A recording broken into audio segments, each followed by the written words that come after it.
1 Pedro capítulo 4, versículo 10. Aleluia, Zayana, é isso, dá glória a Deus, meu filho.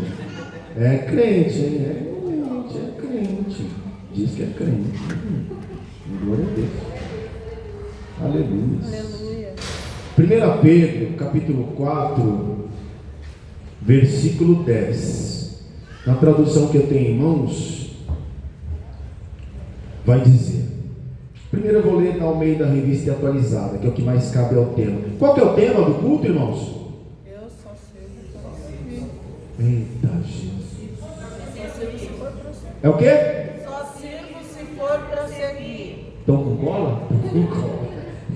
Jesus. Amém. Só sirvo se for para servir. A Almeida Revista Atualizada vai dizer: servir uns aos outros, cada um conforme o dom que recebeu, como bons despenseiros da multiforme graça de Deus. Jesus. E na King James vai dizer, no mesmo versículo, 1 Pedro 4,10: servir uns aos outros de acordo com o dom que cada um recebeu, como bons administradores da multiforme graça de Deus. Amém? Até aqui, busca um olhar de um crente aí, pergunta para ele: para que você serve? Pergunta, irmão, pode perguntar com ousadia. Pergunta, olha para a cara do pastor assim, ó, pensa ousadia, olha na cara na força do pastor. Mas para que você serve?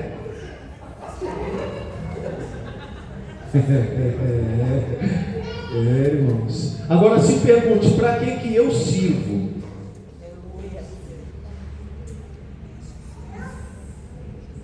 Para que eu sirvo? Eu vou relembrar uma piada de uns minutos atrás, que foi a piada do pastor entrando com o pé de cabra na igreja para tentar abrir a porta. É uma piada.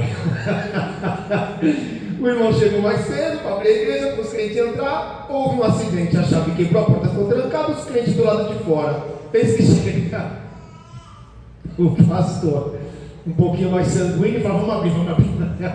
E aí ele ouviu a ideia de alguém e falou: o jeito é arrombar. Eu falei: vamos arrombar. Mas tem um que arrombar? Tem um que arrombar. Vai o pastor e pega um pé de cabra dentro do porta-mala. A primeira pergunta: pastor, o que você está fazendo com o pé de cabra dentro do porta-mala?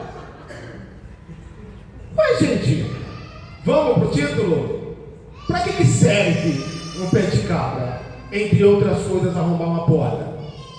Arrombaríamos a porta se não tivesse um chaveiro próximo, para fazer o culto, e faríamos o culto. Depois eu ficaria aí de vigia até o chaveiro chegar. Para que serve? Para o que serve? E o título: só sirvo se for para servir. Você foi chamado para servir ou para ser servido? Não responde para mim não. Pode até fechar os olhos para não te ver balançando a cabeça assim ou assim. Só pense. Você foi chamado para... Ô pastor, me ajuda aqui, pastor. Que isso? Nossa, dá uma palhinha de 3 aninhos, já quer aposentar? Só sirvo se for para servir. Mas você tem certeza de que você está hoje servindo de acordo com o seu chamado? Você já se perguntou, embora... pastor, mas eu só tenho 1 mês de convertido. E daí? Ou você acha que já não estava nos planos de Deus usar a vida de alguém? Ou se Deus já não estava ouvindo as orações de alguém que estava intercedendo pela sua vida, para chegar ao grande dia de te chamar para servir? E aí você vai esperar o quê? Fazer 5, 10, 15, 20 anos para tentar descobrir qual é o teu chamado, ou para o que você foi chamado para servir? Não, pastor, eu vou, deixa aqui quietinho, vou ficar tranquilinho aqui no banco, e no momento certo. Será que foi para isso? Deus nos chamou para servir ou para ser servido? Deus nos chamou para ser ouvintes e praticantes, ou só espectadores da palavra de Deus? Para o que você foi chamado? Porque servir, vamos lá entender um pouquinho, né? Que eu tentei fazer a lição de casa. Servir, tradução no dicionário, tá? Trabalhar em favor de. Trabalhar em favor de. E esse de pode ser de alguém, de uma instituição ou de uma ideia e etc. Nós temos as conotações positivas do servir, que pode ser prestar serviços, atender, ajudar, proporcionar algo útil. E aí eu me pergunto, será que a palavra servir, ela pode ter conotação negativa para o crente? O crente pode servir de maneira negativa, ou seja, servir para o mal. O cristão, o filho de Deus, aquele que deixou de ser criatura, saiu da condição de criatura, e um dia levantou a mão para dizer: eu aceito Jesus como meu único e suficiente Salvador, e enfim, passou a ser filho, chamado filho. Este que passou a ser chamado filho, servo, que está servindo, ele pode servir com conotação negativa? Numa igrejinha lá na França, no Paraguai acho que tem também uma dessa, tem os crentes que servem para tudo, menos para o que é bom. Serve para usar uma capa, serve para usar uma máscara, serve para mentir, trapacear, para falar mal dos outros, para fingir, serve para tudo que não presta, para interpretar. E tem crente que você olha assim, você parar para olhar um minutinho só, você fala: gente, como é que a Rede Globo não descobriu ainda? Que é de uma interpretação digna de Oscar. Desce até lagriminha,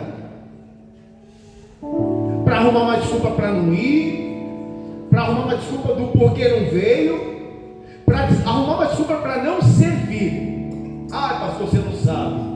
Nossa, lá em casa está um vento, uma tempestade, mas eu não aguento mais essa minha vida. Oh, dia, oh céu, oh céu. Interpreta com força. Você para assim, você começa até a acreditar.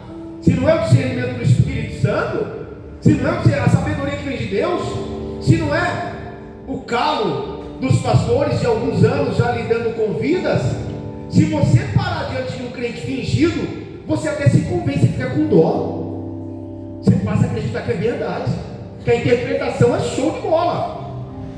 Tem crente que serve para tudo, menos para servir. E quer ser servido. Quer. Tem uma anotação daqui da King James mesmo, que eu achei bastante interessante, que ela diz assim, ó: os crentes em Cristo são abençoados com dons espirituais para servirem melhor uns aos outros, à igreja, e testemunharem ao mundo como vivem os cidadãos do reino. Ou seja, no ato de servir, no privilégio de servir, as nossas atitudes devem deixar evidenciadas ao mundo como vive um cidadão dos céus. Porque, como já foi dito aqui, nós estamos neste mundo, mas não somos deste mundo. Somos raça eleita, sacerdócio real, nação santa, propriedade exclusiva do Senhor, a fim de proclamarmos as virtudes daquele que nos chamou das trevas para a sua maravilhosa luz. Fomos chamados para servir e ser cidadãos dos céus. Nossas atitudes devem refletir isso, e a todo momento. Não é só quando saímos do culto, não, porque agora eu estou cheio da unção, vou pregar, vou rodopiar, vou sapatear, vou escutar o larguinho, e todo mundo vai ver que eu sou crente. É no busão lotado, é quando fura o pneu do carro, é quando acaba o combustível, é quando quebra o carro, é quando o carro fica que nem o meu. Cada semana dando uma novidade, um pouquinho de dor de cabeça, pastor Edson, que eu pego ele num dia e devolvo no terceiro. Mas pastor, me socorre. Ele levanta, ele vira o carro de ponta cabeça, ele ora pelo carro. O carro volta até falando em línguas. Dá 2, 3 dias, está desfiado de novo. É quando acaba o dinheiro, é quando o filho dá problema, é quando o relacionamento em casa começa a esfriar. Não é só quando estamos dentro do culto, tomando ali um chazinho, participando do culto, ou de algum evento da igreja. É principalmente quando não estamos dentro do culto, que as nossas atitudes devem evidenciar que somos cidadãos dos céus, chamados para servir. E servir melhor uns aos outros. Aí o Papai do Céu, durante ali meu estudo, deixa eu só dar uma pincelada sobre as conotações negativas, antes de avançar um pouquinho mais. O horário já se estendeu, mas eu vou entregar dentro do horário. Conotações negativas do significado de servir. Escravidão. Alguém aqui é escravo de Deus? Se for, seja sincero, levanta a mão. Fala, não aguento mais esse Deus todo dia com o pé no meu pescoço, não aguento mais me mandando ir, me mandando voltar, deita, rola, senta. Alguém aqui é escravo de Deus, sim ou não? Anular-se para agradar alguém. Anular-se para agradar alguém. Será que eu fui o único que já ouvi alguém falar: nossa, pastor, eu parei a minha vida para servir essa mulher, eu larguei tudo, amigo, futebol, a minha família, meu emprego, estou vivendo só do amor dessa mulher, faço mais nada, só amo essa mulher. Será que eu fui o único que já ouviu algum desesperado dizer não, porque eu vivo em função dessa pessoa, essa pessoa é o que eu procurei a minha vida inteira, eu não vou conseguir seguir sem ela eu não sou nada. Anular-se por causa de alguém ou em prol de alguém, ou para agradar alguém. Obedecer ordens de forma cega. Mulher, 2 horas da manhã, me deu vontade de tomar chá. Levanta e vai fazer um chá quentinho para mim. Mulher, enquanto eu tomo chá, pega aquele creme lá que esquenta o pé e faz uma massagem no meu pé. 2h30 da manhã. Mulher, pensando bem, acho que eu quero uma pizza, mas eu quero daquela pizzaria que fica lá em Moema. Como eles não entregam essa hora, vai lá buscar para mim, por favor. Alguma mulher, na sua saúde mental em dia, obedeceria cegamente a esse tipo de ordem? Eu já ouvi falar dos camaradas que saem na madrugada para buscar jaca, melancia, alguma coisa que deu vontade porque a mulher está gestante. Já ouvi falar disso. Nego que sai na madrugada para buscar algum gosto, não, porque senão a criança vai nascer com cara de jaca. E o camarada, tadinho, sai debaixo das cobertas e se vira, vai buscar, porque a mulher está gestante. E tem mulher que se aproveita. Eita, tem mulher que se aproveita da gestação. Faz o marido buscar fruto até que não existe, só para ver ele levantar e ir atrás e trazer a segunda opção. Porque se não trouxer a segunda opção, aí vou falar e dá confusão. Pediu a melancia, não achou, traz o melão. Traz o melão, traz. Mas eu estava com vontade de comer melancia. Amor, vamos chupar esses dois, nós dois juntinhos, vamos chupar esse aqui, que é quase o mesmo gosto. A criança não vai nascer com cara de melancia, no máximo com cara de melão, amarelinha, fica bonita. Mas quem em sua sã consciência ou com julgamento suficiente dos seus atos obedeceria cegamente às ordens de alguém, sem refletir, sem parar para pensar, sem tentar entender se aquilo é certo ou não, justo ou não? Uma das conotações negativas do servir. Mas se fizermos um paralelo, em algum lugar neste mundo tem alguém seguindo escritos ou livros ou ensinamentos de alguém que só ouviu falar, nunca viu, mas cria no coração a certeza de que esse alguém que mandou de alguma forma esses escritos é como ar. Você não está vendo, mas você depende dele para viver. Você de repente não consegue pegar ou sentir, mas você sabe que Ele está ali e da sua vida depende esse ar, ou a sua vida depende desse ar. Mas dois trechos que me chamaram bastante atenção dentro desse tema, ambos escritos por Paulo, está um em Romanos, quem puder abra Romanos capítulo 12, versículo 4 ao versículo 8.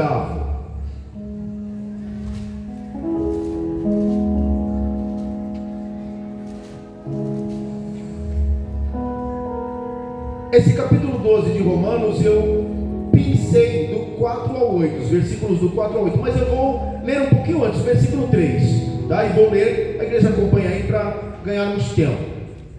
Porquanto, pela graça que me foi concedida, exorto a cada um dentre vós que não considere a si mesmos além do que convém, mas, ao contrário, tenha uma autoimagem equilibrada, de acordo com a medida da fé que Deus lhe proporcionou. Aqui eu quero voltar só um pouquinho no que o primeiro versículo que nós lemos dizia.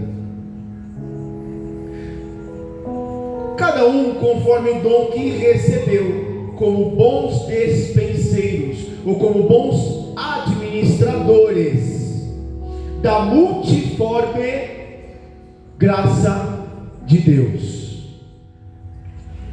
A graça de Deus, nós sabemos que ela tem múltiplas formas, e nós gozamos disso todos os dias.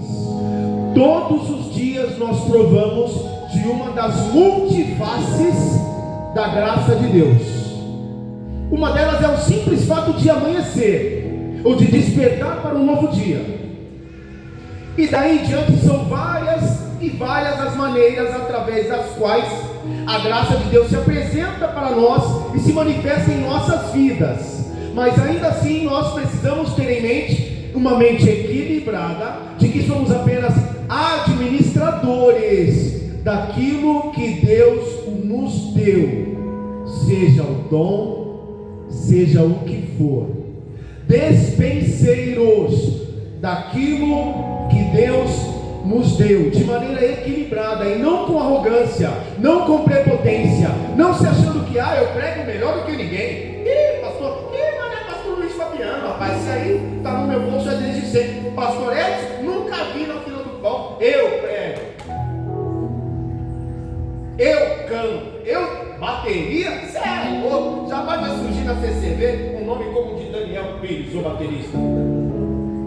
Irmão, misericórdia.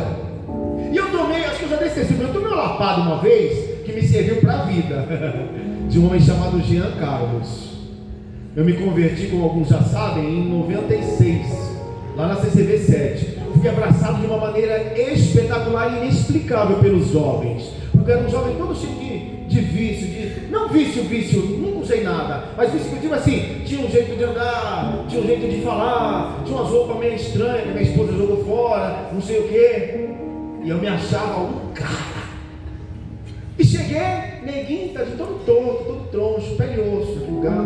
Fui abraçado de uma maneira maravilhosa. Eles demonstraram, eles dispensaram a mim a multiforme graça de Deus de uma maneira que eu nem esperava.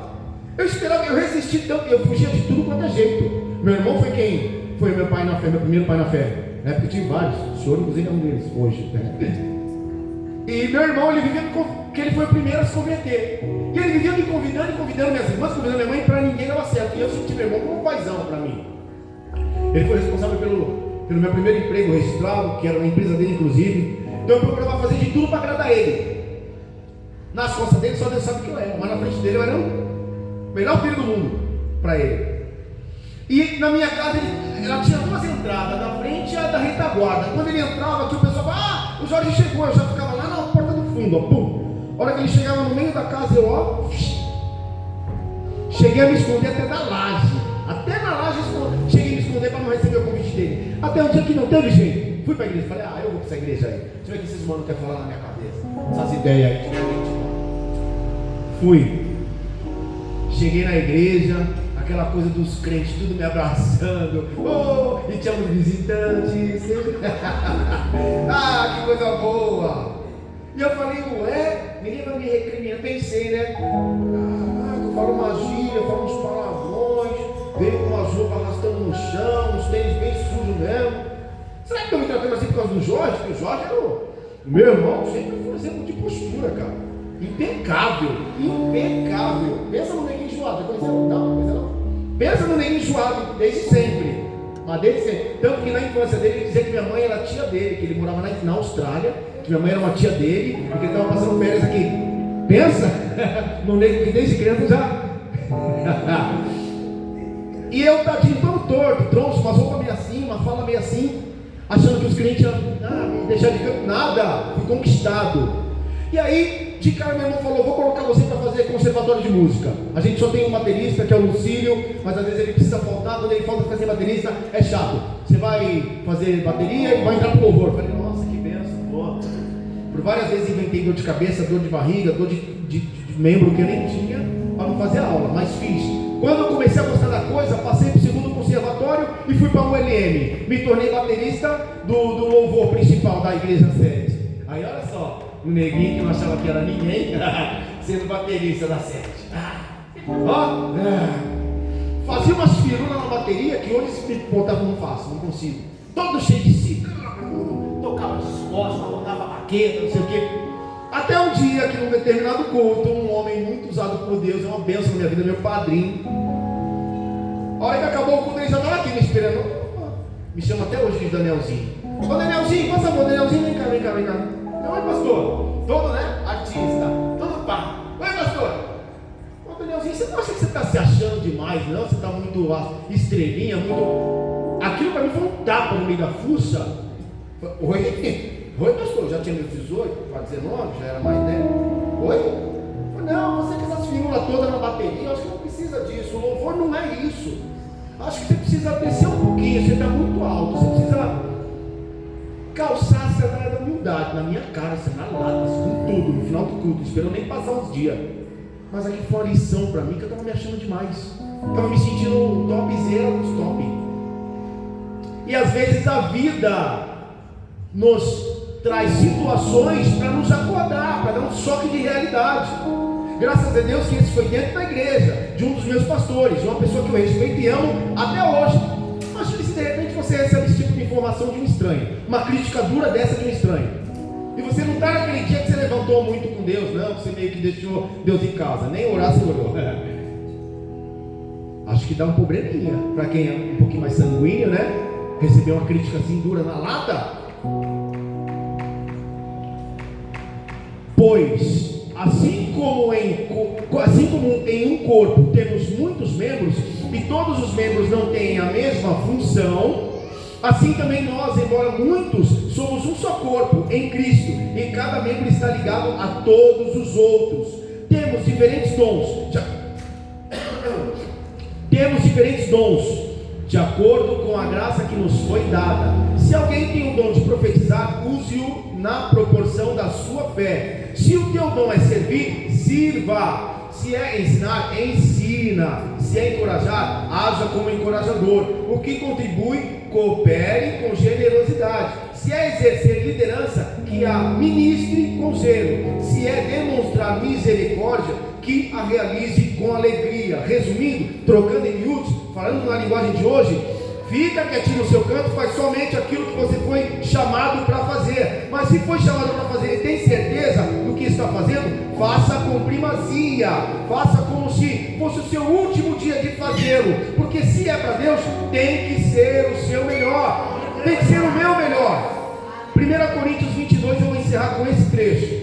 1 Coríntios 22, 1 Coríntios, não.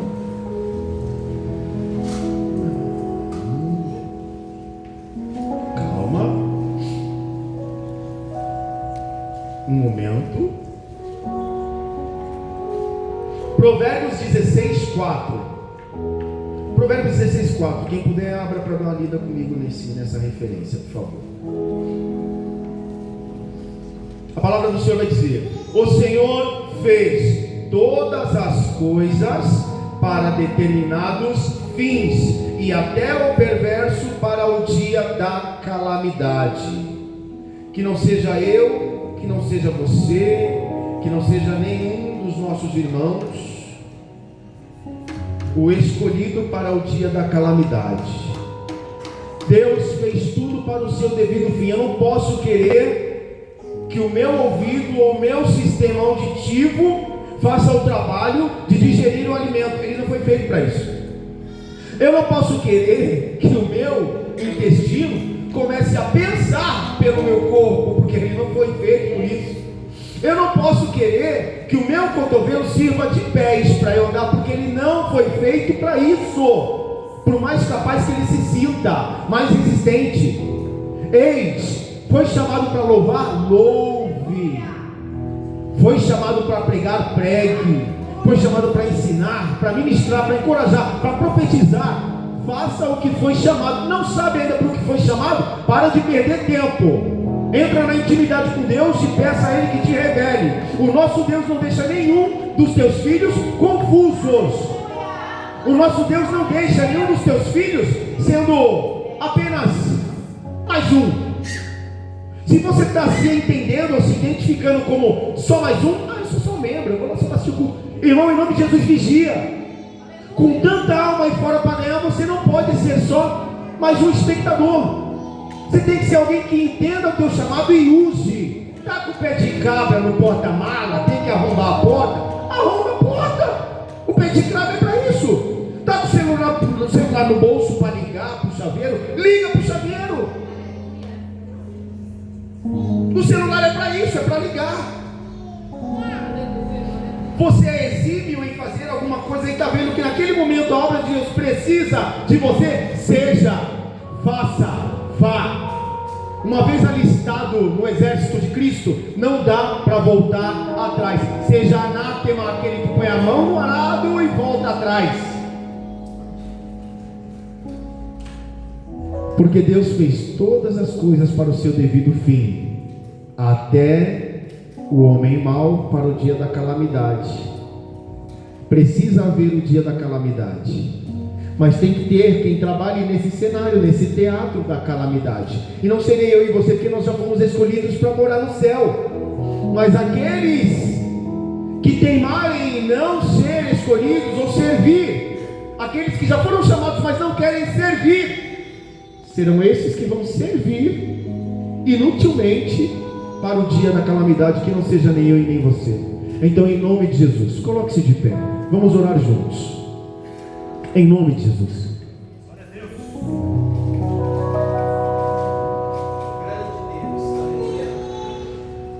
Meu prazer é te adorar. Meu prazer é estar nos átrios do Senhor.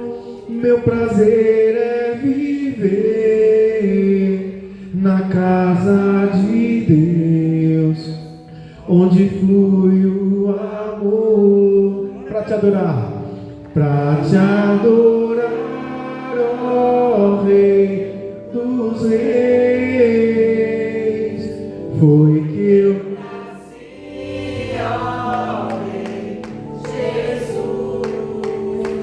Meu prazer é te louvar. Deus, receba o louvor e a adoração do teu povo, Pai. Que esta palavra, essa ministração fique gravada na tábua dos nossos corações. Que o Senhor Deus nos mantenha fiéis a Ti no nosso serviço. Que estejamos se servindo para Te servir, Pai.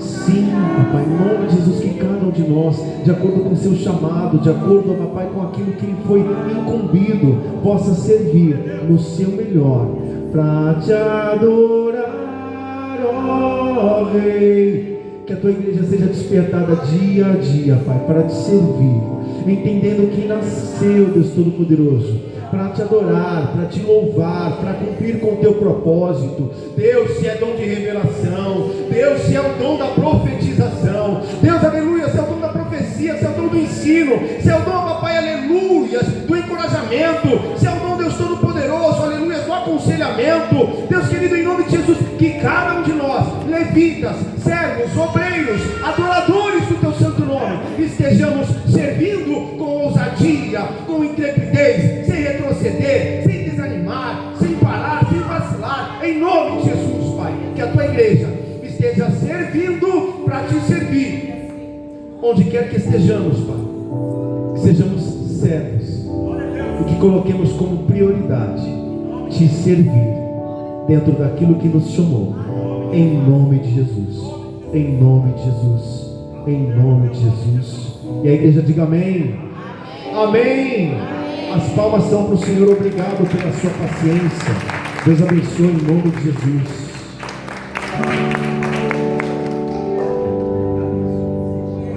Boa noite, irmãos.